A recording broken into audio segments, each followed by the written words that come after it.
అసలు హైదరాబాద్ ఎందుకు వచ్చారు మీరు? మీది గుడివాడ, కృష్ణా జిల్లా గుడివాడ. అక్కడి నుంచి హైదరాబాద్కి ఎందుకు వచ్చారు అసలు? పుట్ట తిప్పల కోసం. పొట్ట తిప్పల కోసం. 2011లో ఫుడ్ స్టాల్ పెట్టారు. అవును. అంటే వచ్చి రావడమే ఫుడ్ స్టాల్ పెడదామనే ఆలోచనతోనే వచ్చారా?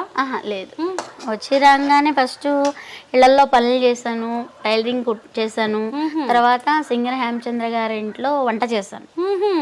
వంట చేస్తూ ఉండగా హోటల్ పెట్టాను. అలాగా. అప్పుడు స్టార్టింగ్ కూడా ఇలాగే ఉండేవా? అన్ని నాన్ వెజ్ ఐటమ్స్ ఏనా? అన్ని స్టార్టింగ్ లో ఇన్ని లేవు, నేను తర్వాత పెంచుకున్నా. అక్కడ ఓన్లీ చికెన్ ఒక్కటే ఉండే, చికెన్ బోటి ఆ రెండే ఉండే, ఎగ్, కలర్ రైస్లు అన్నీ ఉండేవి అప్పుడు.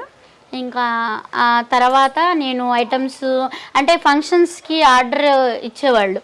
అలా ఇచ్చినప్పుడు చికెన్ ఫ్రై చేసినప్పుడు కొద్దిగా మిగిలితే అంటే ఇంకా చూద్దాం అసలు ఇదిగా అని చెప్పి అట్లా ఒక 2 కేజీలు అలా హోటల్కి తీసుకెళ్తే అబ్బా ఆంటీ చాలా బాగుంది ఇదిగా అంటూ అట్లా అలా అడిగారు అని చెప్పి దాన్ని కంటిన్యూ చేశా.